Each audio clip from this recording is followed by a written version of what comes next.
Minute Papillon. Bonjour, c'est Laetitia Béraud, bienvenue dans Minute Papillon, le flash de midi 20 du lundi 15 avril. Des armes françaises utilisées sur le terrain dans la guerre au Yémen, conclusion du rapport confidentiel défense de la direction du renseignement militaire daté de fin septembre 2018, un document révélé par Disclose et Radio France.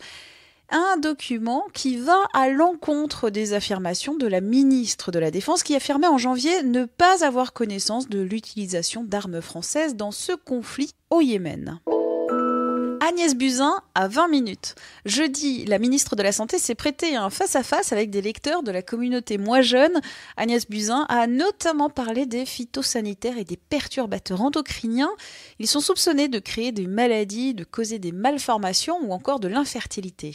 Agnès Buzyn. Le principe de précaution, on doit l'avoir. Il faut qu'on arrive à réduire le chimique dans notre environnement. Mais par quoi on commence ? Quel est le plus urgent ? Quel est le plus toxique ? Pas évident. On est hyper mobilisés, il y a le plan éco-phyto, il y a le plan sur les perturbateurs endocriniens et on va sortir cette année le plan santé-environnement qui va justement mettre en œuvre le principe de précaution le plus possible, partout où on peut le mettre. L'interview de la ministre Agnès Buzyn c'est à retrouver sur notre site internet 20minutes.fr en vidéo et en version raccourcie dans le journal papier 20 minutes.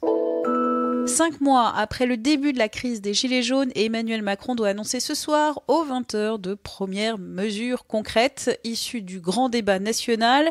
Sont attendues des mesures de pouvoir d'achat. Et cocorico, l'équipe de France a remporté hier à Londres la FIFA E-Nation Cup, une compétition de e-sport, du sport en jeux vidéo. Le duo de Bleus, 19 ans, s'est imposé face à l'Argentine en finale. La France est championne du monde de foot virtuel. Minute Papillon, rendez-vous ce soir 18h20 pour de nouvelles infos.